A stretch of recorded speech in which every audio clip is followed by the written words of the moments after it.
Oke, kita mulai ya. Assalamualaikum warahmatullahi wabarakatuh. Waalaikumsalam. Selamat sore, bismillahirrahmanirrahim. Di pertemuan kali ini kita melanjutkan materi kita sebelumnya. Untuk pertemuan kali ini kita akan membahas tentang ini ya, level-level dari ERD, ya, level-level dari pemodelan. Jangan lupa untuk sesi online ini saya mencatat keaktifan mahasiswa. Jadi mahasiswa yang bertanya atau menjawab, baik benar maupun keliru itu saya catat. Nanti di akhir semester akan saya rekap ya dan ditambahkan ke poin keaktifan mahasiswa. Gunakanlah sesi keaktifan ini untuk mengumpulkan bonus sebanyak-banyaknya. Sayang kan ya kalau pakai datanya berkurang tapi nggak ada poin yang diraih, ya kan?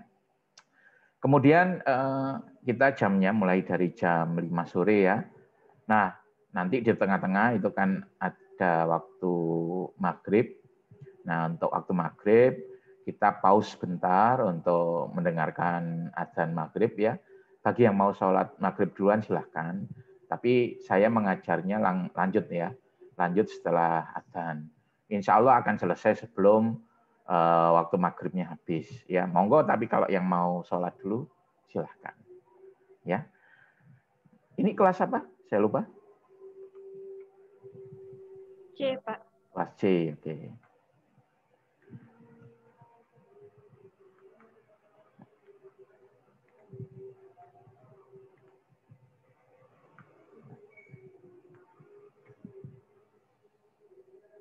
Ya, sebelum masuk ke materi, kita review dulu materinya ya, yang sebelum-sebelumnya. Yang pertama, jelaskan pengertian unique identifier. Ada yang bisa membantu? Saya izin menjawab, Pak. Sebutkan 4 digit NIM terakhir, 4 digit aja. 4 digit terakhir. 1097. 1097. Lailita. Iya, Pak. Silakan. Unique identifier itu merupakan atribut yang sifatnya unik dan antara satu instance dengan instance lain itu nilainya pasti berbeda. Terima kasih. Jadi benar ya kata Lailita, unique identifier itu merupakan atribut atau sekumpulan atribut boleh ya. Jadi gabungan dari atribut itu boleh. Nah, dia itu pada setiap instan di entity tersebut nilainya berbeda. Ya, contohnya apa? Misalnya kalau kasus sistem informasi Grab ya, mungkin nomor KTP, nomor HP. Nah, itu. Kemudian jelaskan perbedaan primary UID dan secondary unique identifier. Saya izin menjawab, Pak. Ya, sebutkan. NIM 1019. Oke. Primary UID itu bisa jadi primary UID itu menjadi pengidentifikasi utama dari suatu entity, dan biasanya primary UID itu didasari karena keunikan dari atribut itu, dan biasanya primary UID itu jarang sekali yang namanya adanya perubahan gitu Kak. Gitu Pak, seperti NIM. Sedangkan secondary UID itu rentan terjadi perubahan dan rentan keunikan seperti nama. Oke, terima kasih. Ya, jadi satu entity itu kadang bisa memiliki beberapa primary, satu entity itu kadang bisa memiliki beberapa unique identifier ya. Nah, satu itu kita pilih sebagai primary UID. Nanti di tabel itu menjadi primary key ya. Nah, yang lain itu nanti menjadi secondary unique identifier. Nah, itu nanti di tabel kalau sudah diimplementasikan itu namanya adalah unique key ya. Jelaskan perbedaan artificial unique identifier dengan natural. Saya Pak izin menjawab. Ya, silakan, Nim. Nama saya Revinani Ramadila, NIM 1107. Ya, silakan. Untuk artificial sendiri itu atribut yang memiliki nilai yang berurutan, Pak. Contohnya seperti NIM. NIM kan berurutan dari 1107, 1108, 1109, dan seterusnya. Sedangkan natural UID itu yang atribut yang tidak memiliki nilai tapi tidak berurutan. Nah, contohnya seperti nama. Seperti nama saya, Revina, lalu Bapak Arif. Nah, seperti itu kan tidak berurutan, Pak. Oke, terima kasih. Sama-sama. Menurut saya kurang tepat ya. Jadi, unique identifier sama natural unique identifier dengan yang artificial. Kalau natural itu memang berasal dari atribut entity tersebut ya. Contoh untuk mahasiswa ya nama, NIM, kemudian misalnya email UNED. Nah, itu kan memang atributnya entity tersebut ya. Nah, kalau artifisial itu kita menambahkan satu atribut sendiri yang nggak ada artinya, jadi tambahan. Bukan berasal dari atribut atau data-data mengenai entity tersebut. Ya, jadi misalnya untuk mahasiswa, kita bisa menambahkan misalnya ID. Gitu. Sudah ada NIM, sudah. Tapi kita nambahkan sendiri ID. Nah, misalnya pakai nomor 1, 2, 3 gitu. Terus misalnya untuk buku itu kan punya ISBN, terus judul. ISBN itu natural karena ya memang datanya buku ya itu pasti buku itu pasti punya ISBN. Itu natural. Tapi kita bisa menambahkan sendiri tambahan. Bikin sendiri misalnya ID gitu. 1, 2, 3 pakai angka yang urut. Ya, makanya namanya artifisial. Ya. Dia buatan. Jelaskan kriteria unique identifier yang layak menjadi primary unique identifier. Izin menjawab, Pak. Oke, sebutkan NIM. NIM 1080. Oke, silakan. Untuk kriteria yang layak menjadi primary UID itu, yang pertama itu bersifat unik, Pak. Yang kedua itu jarang ada perubahan, seperti NIM sama mungkin nomor NIK seperti itu, Pak. Oke, terima kasih. Jadi unique identifier yang layak menjadi primary itu yang tidak boleh diupdate. Jadi tidak boleh diubah. Misalnya nomor HP ya, anggap saja di UNED ini HP cuma boleh ada 1. Tapi kan bisa jadi Anda di tengah-tengah kuliah ganti nomor kan. Nah itu unique identifier tapi nggak boleh jadi primary. Ya, nggak boleh jadi primary.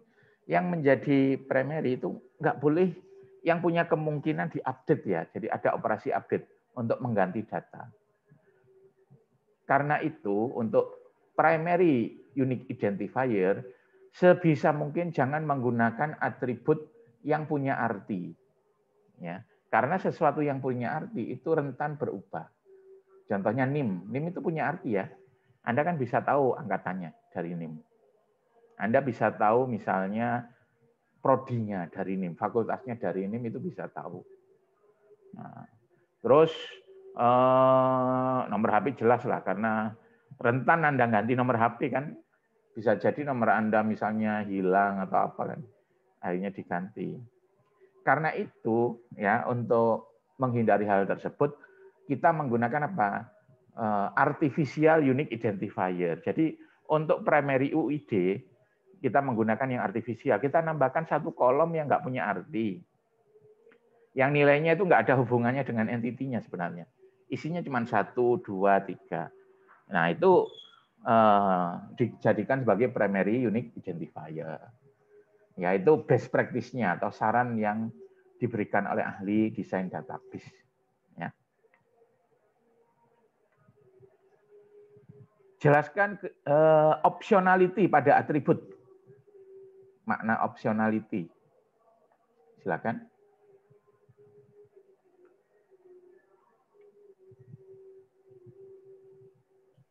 Izin menjawab, Pak. Silakan.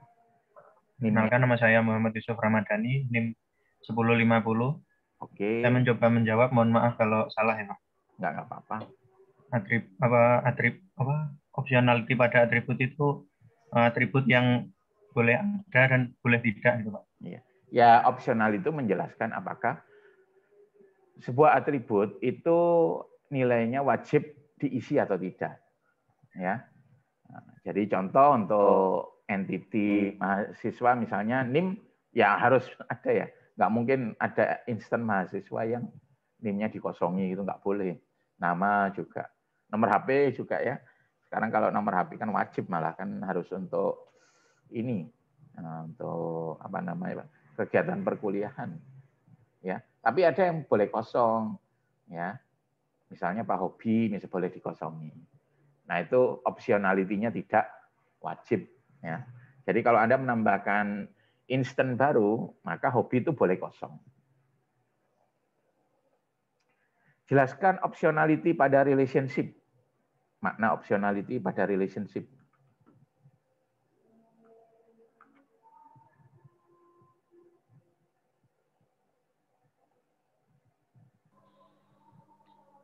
Saya izin menjawab, Pak. Ya, sebutkan NIM-nya. 097. Ya. Untuk Lailita ya. optionality, ya Pak. Optionality pada relationship itu sama seperti pada yang tadi, yang pada atribut, sifatnya antara wajib dan tidak wajib. Untuk di relationship misalnya dalam satu entity itu apakah semuanya wajib harus berhubungan dengan entity lain. Gitu. Jadi bisa semuanya wajib berhubungan, bisa sebagian. Oke, terima kasih. Jadi optionality pada relationship. Nah, kalau yang barusan kan pada sebuah atribut. Kalau ini pada relationship ya. Optionality pada relationship itu menjelaskan apakah semua anggota entity, apakah semua instan itu harus ikut serta pada relationship atau tidak. Contoh ya, penjualan dengan pegawai pada sistem informasi toko buku. Ya, penjualan dengan pegawai itu punya relationship ya, punya relationship dengan pegawai. Nah, sekarang apakah semua penjualan itu harus ikut serta? Ya harus ya. Kenapa? Karena setiap penjualan itu harus ada pegawai yang memprosesnya. Nggak mungkin Anda ngambil sendiri, kepulang gitu bukunya. Kayak di Indomaret, pasti ada pegawai yang memproses. Kalau ngambil sendiri itu namanya ya mencuri. Jadi seluruh instan penjualan harus ikut berpartisipasi, ikut relationship tersebut. Tetapi untuk pegawai, bisa jadi ada pegawai yang apes ya. Setiap dia bertugas, nggak pernah ada orang beli. Sehingga boleh ada pegawai yang tidak pernah ikut pada relationship antara penjualan dengan pegawai. Sehingga dari sisi pegawai, itu optionality-nya tidak wajib. Ya. Terus,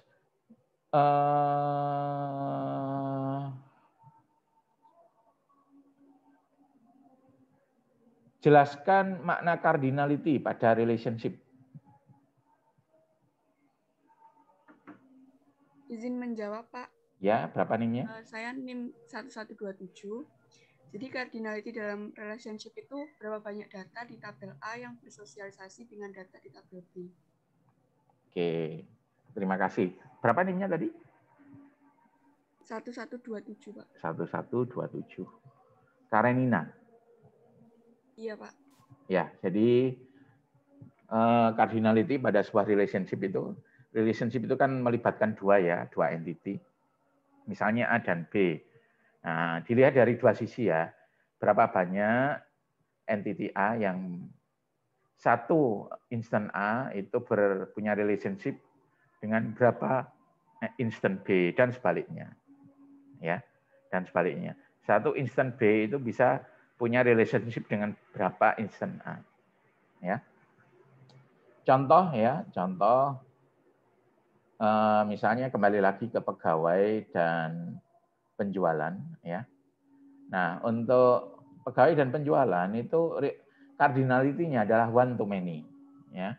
One dari sisi pegawai, many dari sisi penjualan, ya. Satu pegawai itu bisa memproses banyak penjualan. Ya. Jadi satu pegawai bisa memproses banyak penjualan. Kemudian satu penjualan hanya bisa diproses satu pegawai saja, sehingga one to many. One di sisi pegawai, many di sisi penjualan. Nah, seperti itu. Oke, kita pause ya. Sekalian aja kita pause 15 menit lah. Ya, jadi untuk memberi kesempatan buat sholat dulu, karena ya nggak tenang juga sih, kan kalau masih belum sholat ya. Nah, jadi Anda silakan yang mau sholat ya sholat dulu. Ini sudah tarhim, sudah mau sholat, kita pause dulu ya.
Oke, kita lanjutkan ya.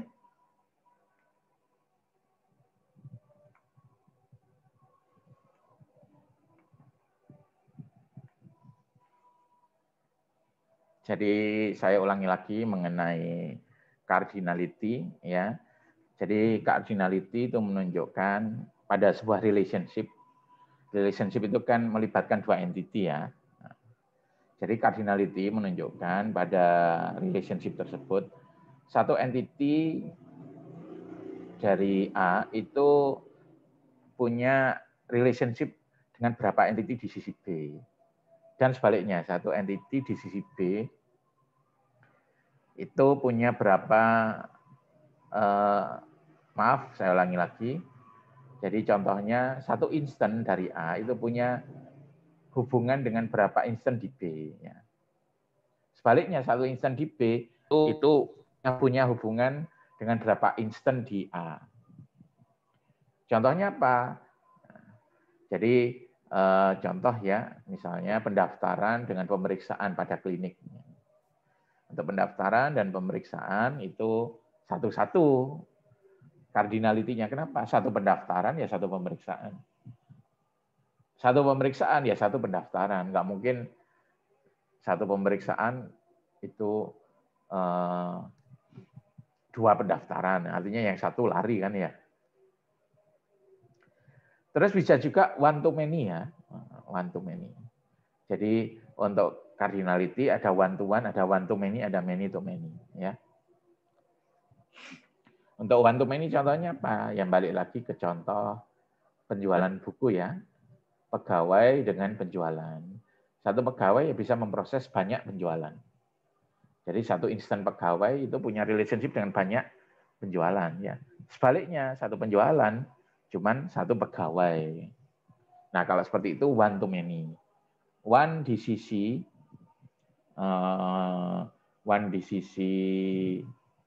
pegawai, many di sisi penjualan ya. Terus ada juga many to many ya. Seperti pada relationship antara buku dengan pegawai. Ya. Satu instan buku bisa muncul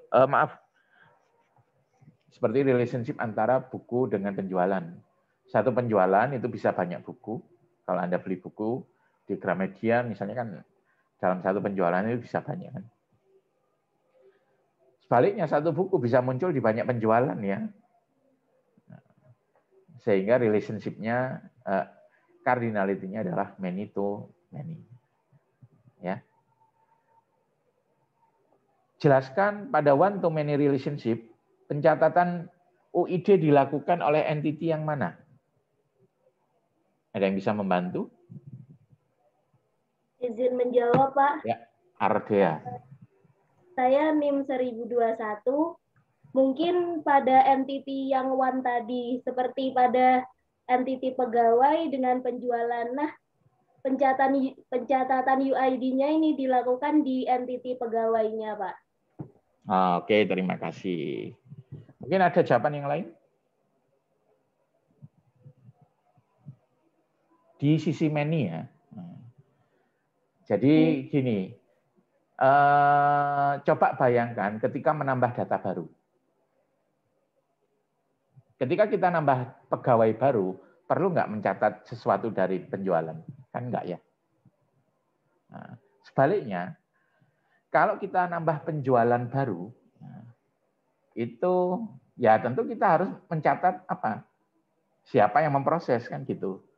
Sehingga ketika menambah data penjualan, kita harus juga mencatat data siapa pegawainya. Tapi cukup unique identifier-nya aja. Ya, nggak semuanya. Jadi kalau ada one to many, di sisi many itu nanti terjadi pencatatan UID dari one-nya, dari bagian one-nya.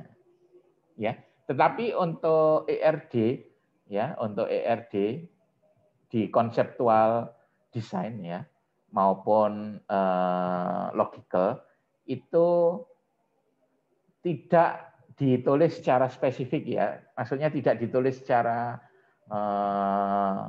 dituliskan pencatatan UID itu. Yang penting ada garisnya gitu aja. Ya, sehingga di ERD itu Anda nggak melihat pencatatan UID pada relationship enggak. Yang penting ada garisnya gitu aja. Nanti baru setelah physical itu Anda melihat ya. Contoh apalagi ya yang one to many.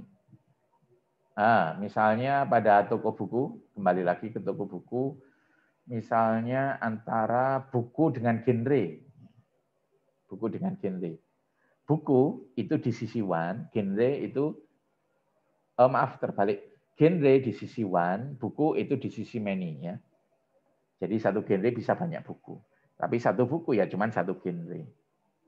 Kalau nambah genre baru, misalnya genre apalah? Horor misalnya. Anda nggak harus nyatet bukunya di sana. Tapi kalau Anda nambah buku baru, di sisi buku ya, Anda harus nyatet itu genrenya apa, bukunya itu genre apa.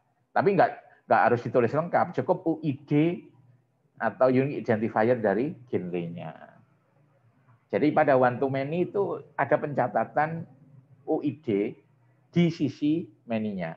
Ngambil UID yang sisi one-nya ya. Nah, seperti itu. Cuman ketika di level konseptual desain itu tidak ditulis atribut yang dicatat, UID yang dicatat dari tetangganya itu nggak ditulis, cuman garis saja. Nah, seperti itu ya.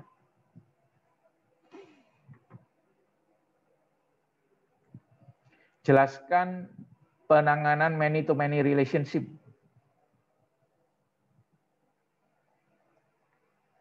Ada yang bisa membantu? Cara menangani many-to-many relationship. Jadi many-to-many relationship itu harus dipecah nanti. Ya. Ada yang bisa membantu? Izin menjawab, Pak. Ya, silakan. Sebutkan NIM. NIM 1118. Oke. Many-to-many relationship dipecah menjadi dua one-to-many relationship. Oke. Misal A dan B memiliki many-to-many relationship. Yang pertama itu membuat entity persimpangan P. Terus relationship A dan B dipecah menjadi dua relationship, yaitu A many-to-many P, B many-to-many P. UID dari A dan B dicatat di P. Atribut yang tidak bisa disimpan di A maupun di B diletakkan sebagai atribut di P. Oke, terima kasih. Oke, kita lanjut ya. Jadi benar kata teman Anda. Jadi misalnya A dan B, entity A dan B punya many-to-many relationship ya. Nah, buat entity persimpangan P. Jadi many-to-many itu nggak boleh. Terus pecah many-to-many-nya itu menjadi dua one-to-many. Jadi A one-to-many P, P itu entity persimpangan ya. Kemudian B one-to-many P. Ya. Kemudian jangan lupa memasukkan atribut yang nggak bisa masuk ke A maupun B. Jadi kadang kalau masuk A itu akan menjadi multi value ya. Multi value. Jadi satu sel itu banyak data nanti isinya, itu nggak boleh. Nah, itu masukkan aja di entity persimpangan. Nah, ini contohnya ya. Misalnya Anda pesen Gojek lah ya, GoFood atau GrabFood ya. Ada entity order, pemesanan makanan. Ada entity menu. Ya. Nah, satu menu itu kan bisa punya banyak apa? Bisa muncul di banyak pemesanan kan? Ya. Satu pemesanan itu juga apa? Terdiri atas banyak menu. Nah, ini many to many ya, many to many. Oke, di gambar itu di garisnya sebelah kanan itu putus-putus. Ada yang bisa membantu menjelaskan kenapa kok putus-putus?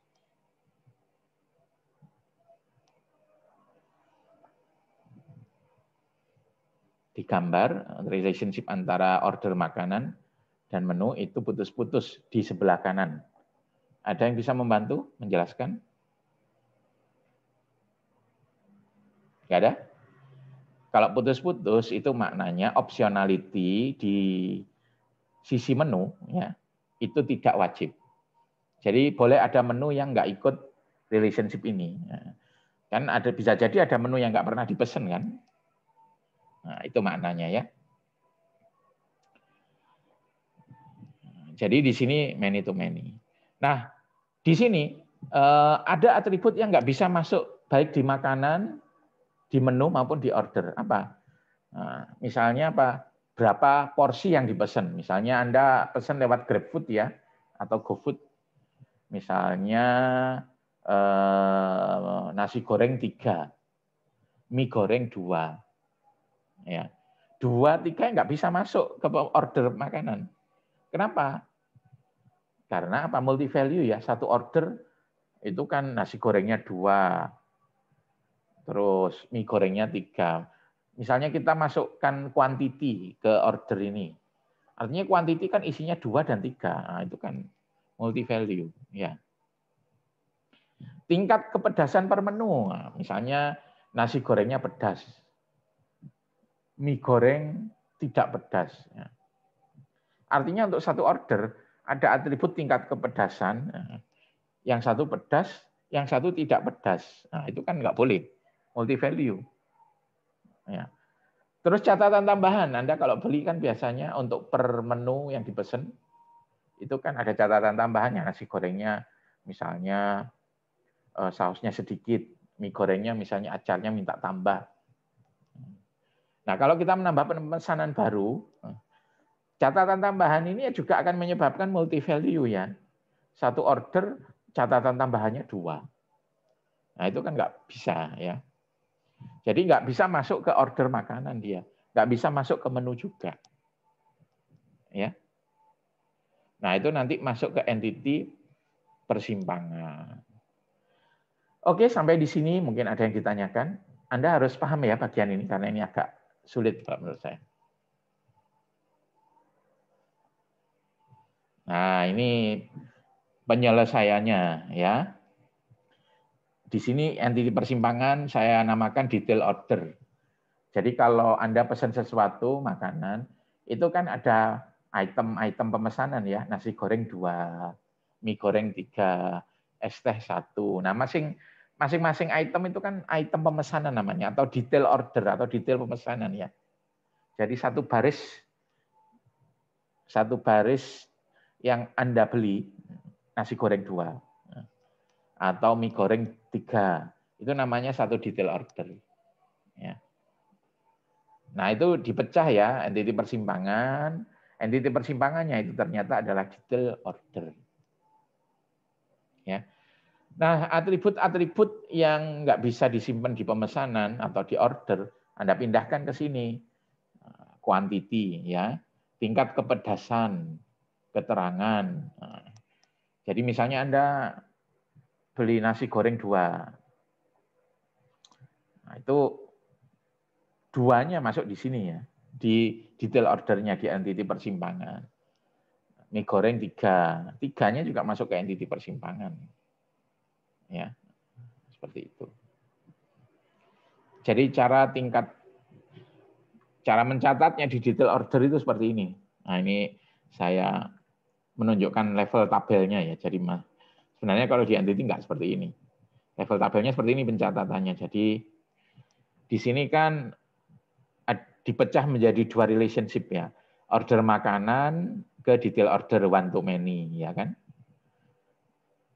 Terus menu ke detail order one to many. Nah, kalau one to many itu kan primary key-nya order makanan itu dicatat di menu-nya. Primary UID ya, primary UID. Ingat kalau ada relationship one to many ya. UID dari one itu akan dicatat di sisi menu. Ya. Jadi order makanan dengan detail order, one-nya itu kan order makanan. Nah, primary UID-nya kan tercatat di detail order. Ya, ini. Kemudian menu dengan detail order itu kan one to many ya. Primary key, primary UID dari menu akan tercatat di detail order. Nah, kan one to many seperti itu kan. Terus ada juga atribut-atribut yang nggak bisa masuk ke order makanan maupun menu, misalnya quantity, tingkat kepedasan, keterangan per item, nah itu dimasukkan juga. Ya. Bagaimana cara pencatatannya? Ya seperti ini. Misalnya ada order makanan dengan nomor pesanan 10. Nah, 10 itu masuk ke order ya. masuk ke bagian order. Ya. Nah, ini pemesanannya, pecel 2 porsi pedas, rawon 3 porsi tidak pedas. Nah, kan dicatat di detail order ini menjadi 2 baris. Jadi baris pertama itu pesanan item pertama, ya 1 itu ID detail ordernya ya, 10 itu ID ordernya, 1 itu menu pecel, 2 jumlahnya ini pedas. Kemudian untuk yang pesanan sub kedua, item kedua yang rawon itu seperti ini. Oke, sampai di sini ada yang ditanyakan?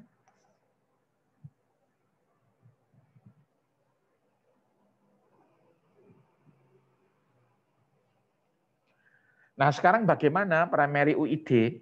Primary UID untuk entity persimpangan itu ada 2 cara. Bisa menggunakan artificial primary UID. Ya. Jadi untuk detail order kita bisa menambahkan artificial. Artificial tadi kan apa? 1 kolom tambahan ya. Bisa juga menggunakan composite primary UID. Ya.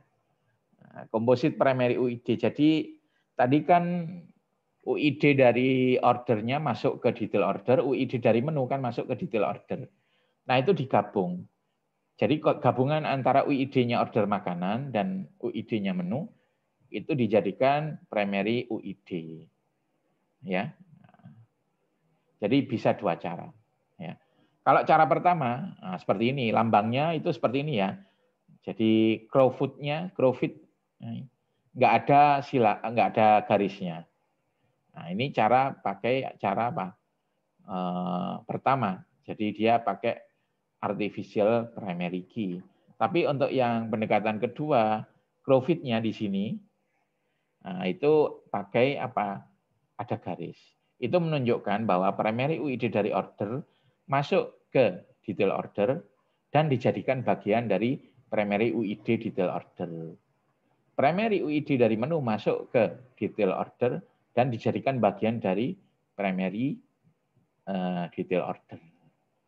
Nah, itu relationship yang seperti ini namanya bar relationship ya, bar relationship. Ya. Oke, sampai di sini ada yang ditanyakan mungkin mengenai tindakan untuk many to many?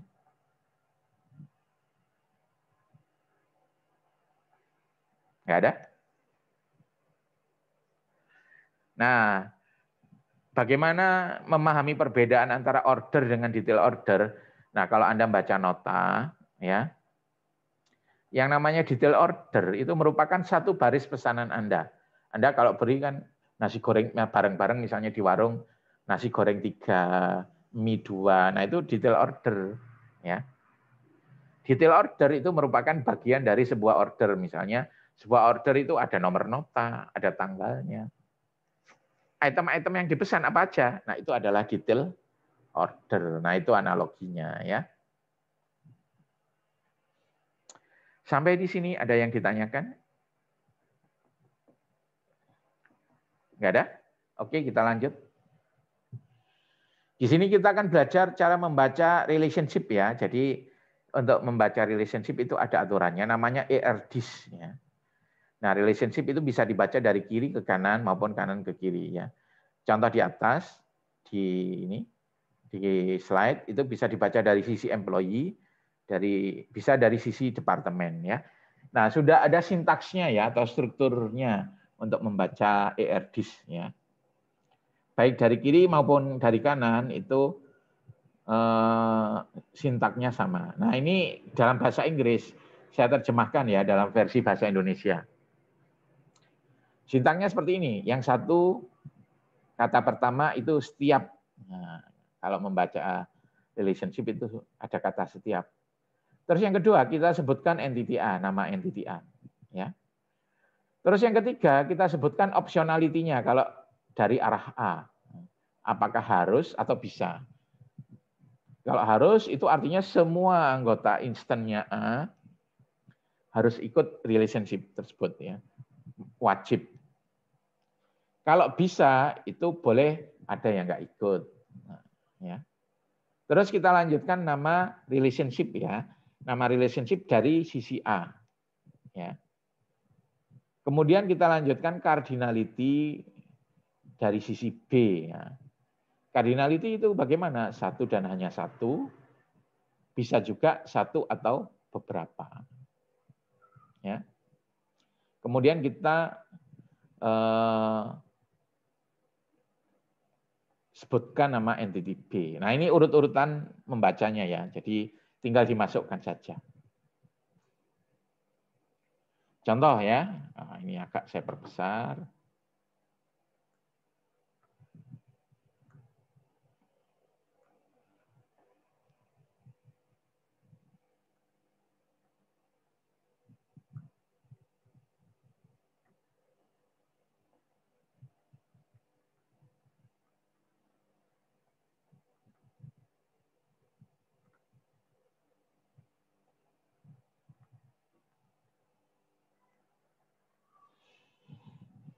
Oke, contoh misalnya penerbit dengan buku ya. Misalnya saya baca dari sisi penerbit ya. Setiap kata pertama itu setiap. Oke, saya ini kan saya tambahkan biar nggak lupa.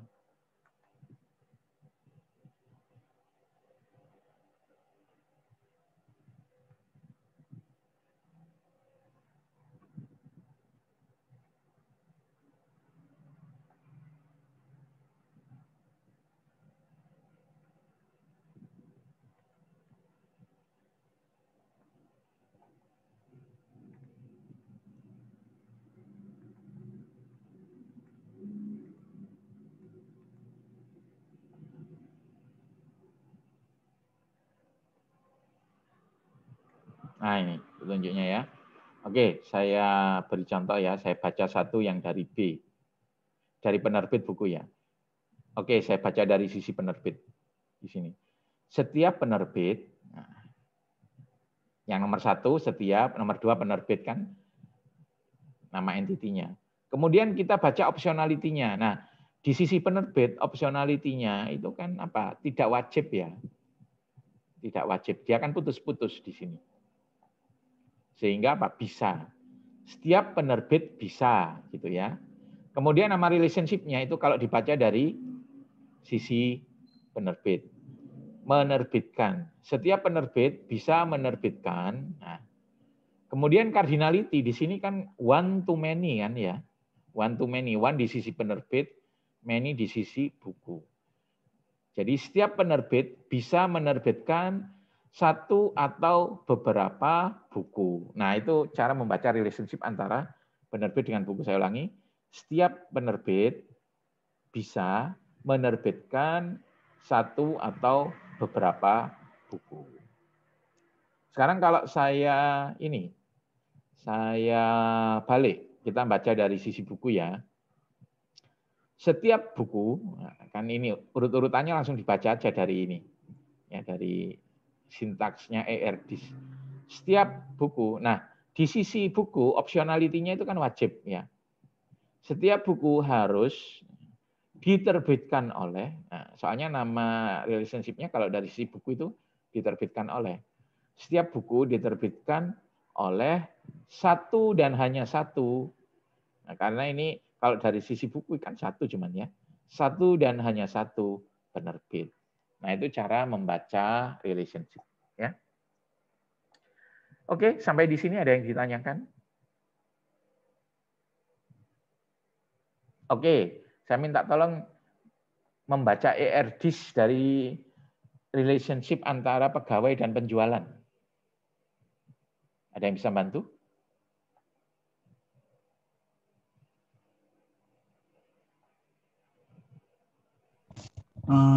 Saya ingin mencoba, Pak. Oke, silakan Zaidan. NIM 1080. Jadi kalau dari sisi pegawai, berarti setiap pegawai bisa memproses satu atau beberapa penjualan. Oke, benar ya. Nah, kalau dari sisi penjualan? Kalau dari sisi penjualan, berarti setiap penjualan harus diproses oleh satu dan hanya satu pegawai. Oke, terima kasih. Benar ya? Oke, saya minta bantuannya untuk genre dengan buku. Ada yang bisa bantu? Mungkin saya, Pak. Lailita. Ya. Setiap genre bisa terdiri atas satu atau beberapa buku. Oke. Kalau dari buku, setiap buku harus berjenis satu dan hanya satu genre. Oke, terima kasih. Benar ya? Nah, kalau untuk yang many to many agak rumit kalimatnya ya, nyusun kalimatnya saya bingung. Saya juga bingung. Tapi yang penting kan Anda paham maksudnya. Ya, oke, saya catat dulu Lailita.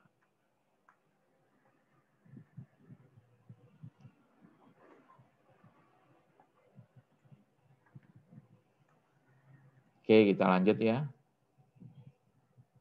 Beberapa level pemodelan database ya. Jadi kita kan di sini di beberapa minggu ini belajar entity, relationship, kemudian kita gambar ya. Nah, dalam pemodelan database itu untuk desainnya, untuk gambarnya itu ada beberapa level sebenarnya. Ada yang konseptual, ada yang logikal, ada yang fisikal. Ya. Nah, kenapa kok ada level-levelnya segala? Ya karena memang seperti segala sesuatu itu seperti itu ya. Coba dianalogikan ya. Analogikan Anda bangun rumah. Ya. Ketika Anda bangun rumah itu kan biasanya gambarkan dulu ke arsitek.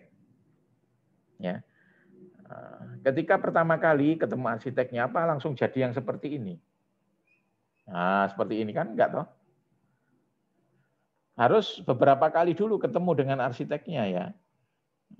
Jadi ketika di awal-awal itu mungkin masih gerambiang atau di awang-awang ya.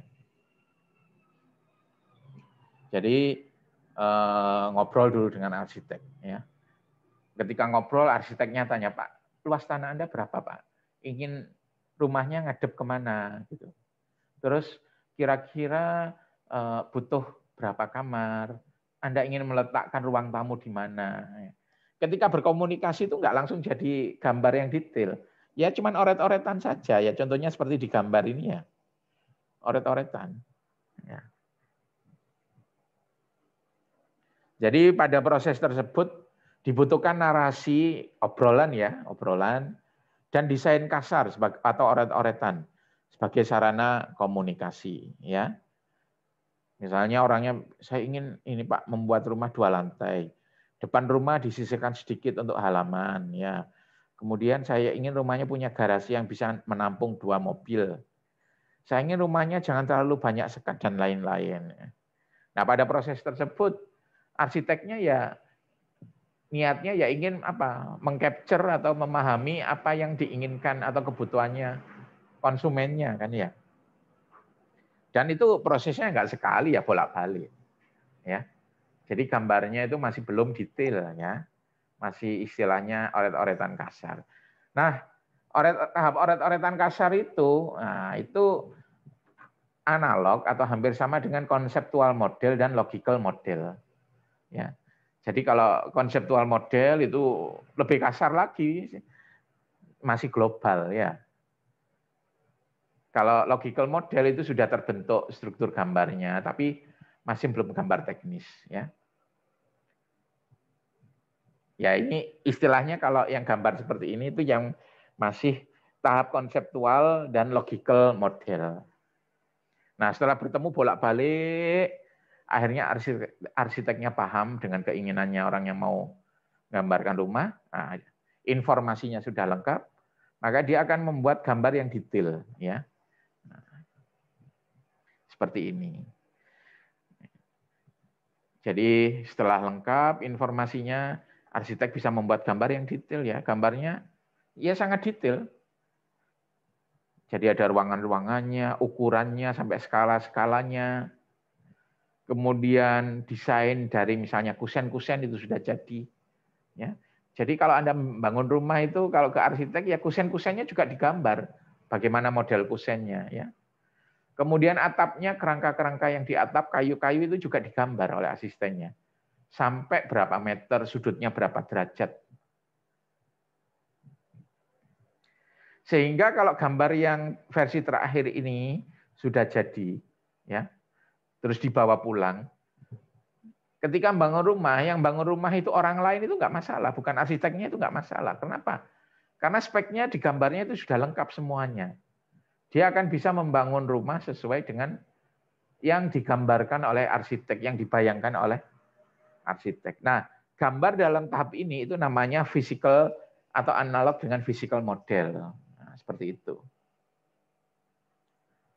Jadi,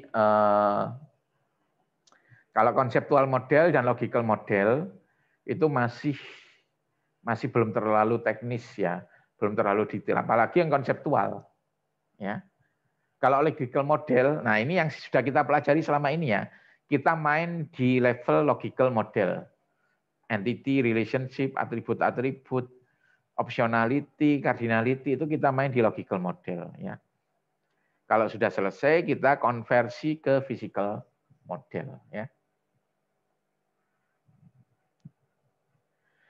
Jadi konseptual model itu tahap awal desain database ya. Jadi kita mengidentifikasi data tentang apa saja atau entity apa saja yang harus ada di database.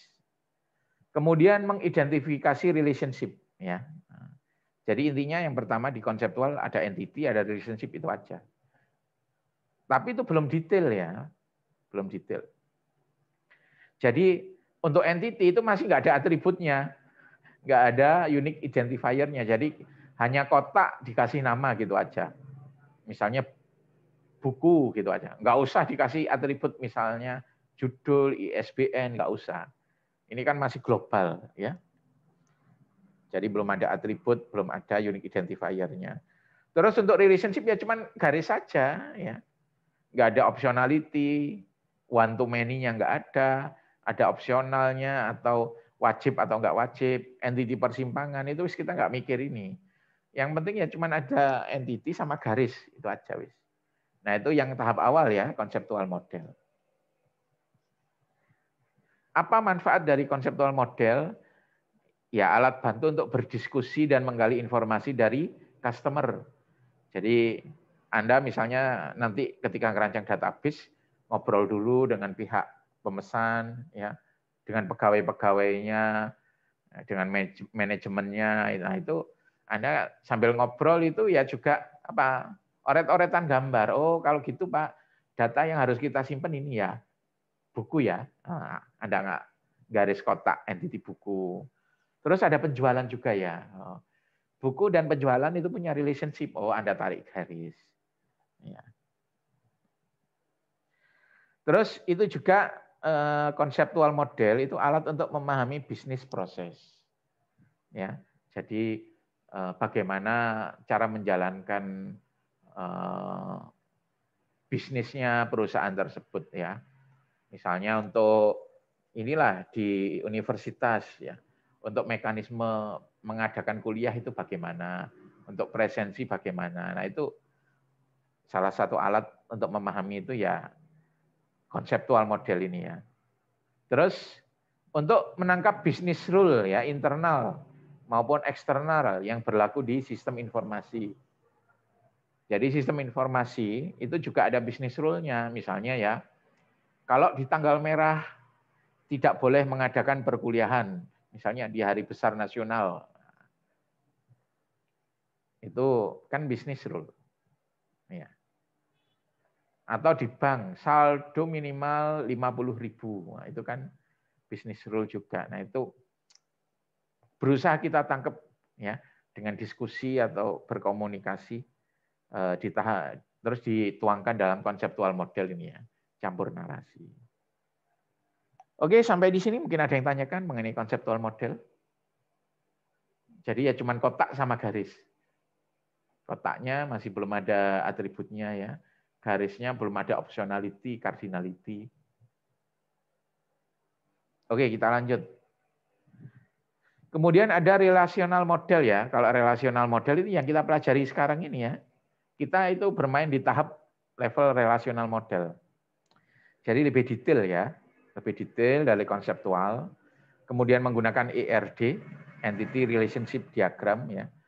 Kemudian untuk setiap entity, nah kita sudah menentukan atributnya, ya kan? Terus kita tentukan optionality-nya. Apakah wajib atau mandatory atau opsional. Jadi ada atribut yang harus diisi, ada yang boleh tidak diisi ya. Kemudian kita tentukan primary UID dan secondary UID ya. Primary UID itu nanti di tabel itu menjadi primary key ya. Secondary itu menjadi unique key. Ya.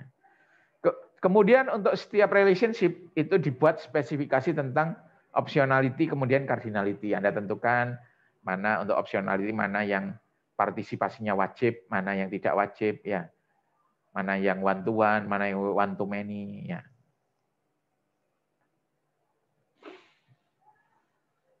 Pada level ini, relationship digambarkan dengan garis ya. Pencatatan UID dari entity lain belum dilakukan secara eksplisit ya. Jadi kalau ada relationship itu kan pasti kita nyatet UID ya. Misalnya A punya relationship dengan B. Pasti salah satu itu nyatet UID sebelahnya, sisi lainnya. Contoh ya, penjualan dengan buku. Punya relationship enggak? Punya. Kenapa? Kalau kita nambah buku baru, nah kita nggak perlu nyatet penjualan ya. Tapi sebaliknya, kalau kita nyatet penjualan baru, nah kita perlu nyatet bukunya kan. Soalnya nggak mungkin lah penjualan, tapi nggak ada catatan buku apa yang dijual ya. Tapi tentu tidak semua data buku kita catat. Kita ambil primary UID-nya buku aja. Nah, lebih efisien ya. Nah, di tahap ini, di tahap relational model, itu pencatatan tersebut itu tidak dimasukkan sebagai atribut ya. Cuman garis saja sudah cukup. Ya. Cukup diwakili garis, tidak perlu memasukkan UID buku ke atribut penjualan, nggak usah. Tapi dengan adanya garis itu kita menyadari bahwa nantinya setelah ada dalam database itu nanti apa? Ada foreign key-nya, ada primary key, ada foreign key. Ya. Kemudian di tahap ini kita melakukan pemecahan many to many relationship. Nah, itu sudah Anda pelajari kan ya. Normalisasi itu dilakukan di sini ya. Jadi nanti ada tahap yang namanya normalisasi. Oke, sampai di sini ada yang ditanyakan?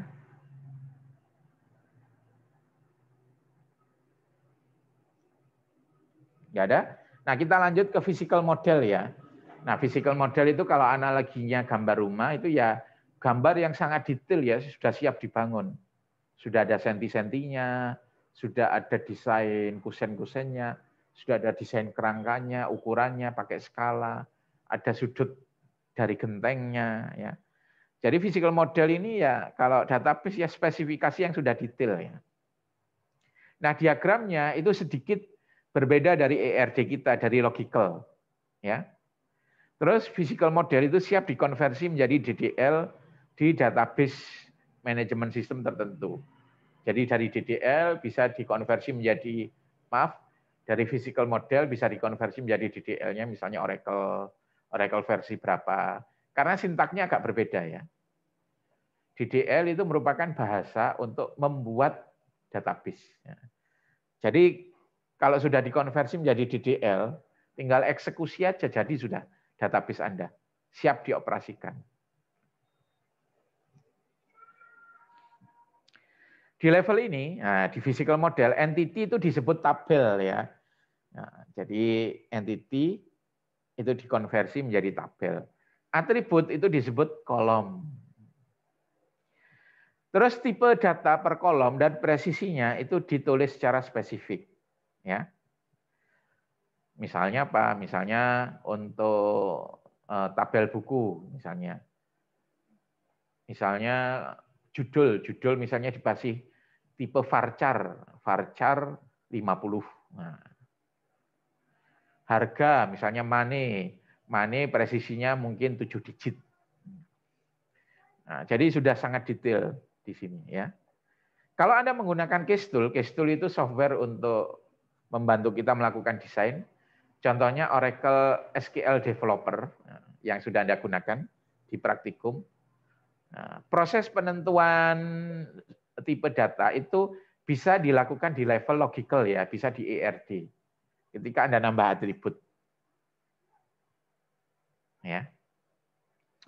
Kemudian primary UID nanti disebut primary key ya. Secondary UID disebut unique key ya. Terus pencatatan UID pada relationship yang punya hubungan itu namanya foreign key. Ya. Objek-objek database ditentukan di sini ya, ada kalau index, view, trigger diidentifikasi di sini. Nah, sekarang Pak, kenapa kok saya nggak pernah belajar physical model? Nah, Anda jangan khawatir, konversi dari logical model atau ERD ke physical model itu otomatis. Bisa dibantu dengan case tool. Ya. Jadi kalau Anda sudah membuat ini dengan benar, terus tipe datanya sudah dispesifikkan di sininya, ditentukan. Jadi tiap atribut tipe datanya apa. Ya. Nah, itu nanti langsung bisa membuat atau terbentuk physical design-nya. Nah, kalau sudah kondisi seperti ini, tinggal dikonversi menjadi DDL. DDL itu script atau kode untuk membuat database dan membuat tabel-tabel di DBMS tertentu. Ya. Dari sini bisa diubah menjadi untuk misalnya Oracle versi 9, Oracle 12, SQL Server 2019. Karena tiap DBMS itu agak berbeda ya anunya, sintak-sintaknya. Nah, dari sini bisa dikonversi ke DDL database manapun dengan bantuan case tool tadi atau Oracle SQL Developer. Oke, sampai di sini mungkin ada yang ditanyakan. Pak, izin bertanya. Oke, siapa? NIM-nya berapa? Saya Tariza dengan NIM 1067. 1067. Oke. Tariza. Nah, tadi kan bahas DDL, Pak. DDL kalau dalam algo kayak codingan gitu, Pak? Iya, seperti itu. Tapi ya bukan untuk menyelesaikan suatu problem ya. DDL itu codingan yang lebih ditujukan untuk membuat sebuah tabel. Ya. Untuk membuat tabel. Create tabel, kolomnya apa saja, constraint-nya apa saja gitu. Tapi memang ada elemen-elemen if else juga bisa dimasukkan ke DDL, itu bisa. Jadi bentuknya script gitu, bahasa kayak bahasa tertentu. Jadi SQL itu ada 3 jenis bahasa, ya. Ada DDL, bahasa yang khusus untuk membuat database dan isi tabel-tabelnya. Ada yang DML atau Data Manipulation Language ya. Nah itu kalau database-nya sudah ada isinya, sudah diisi data, kalau kita mau ngambil informasi itu pakai DML. Select bintang from mahasiswa where, itu contoh DML ya. Anda kalau misalnya di akhir semester ingin mengetahui IP Anda. IP Anda itu bukan dosen loh yang memasukkan. Dosen itu cuma memasukkan apa? Nilai per mahasiswa, per kelas, per mata kuliah. Ya. Untuk setiap mahasiswa kok bisa keluar IP-nya. Nah, itu menghitungnya itu pakai DML. Ya. Ada juga DCL, bagian dari SQL ya. DCL itu data control language ya. Jadi data yang ada di database itu harus punya mekanisme kontrol ya. Jadi misalnya user mahasiswa boleh mengakses tabel nilai, membaca tapi tidak boleh mengubah. Nah itu merupakan aspek lain dari bahasa SQL. Nah itu kan sudah dijelaskan di, kalau nggak salah pertemuan kedua ya, minggu awal kalau nggak salah. Jadi memang DDL itu bentuknya kayak bahasa pemrograman. Tetapi nggak terlalu banyak if else-nya gitu, for-nya nggak banyak, sedikit. Lebih banyak untuk menentukan struktur tabel. Ya, seperti itu. Oke, yang lain mungkin ada yang ditanyakan?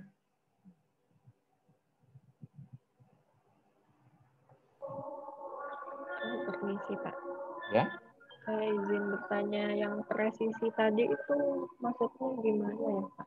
Lailita ya? Iya, Pak.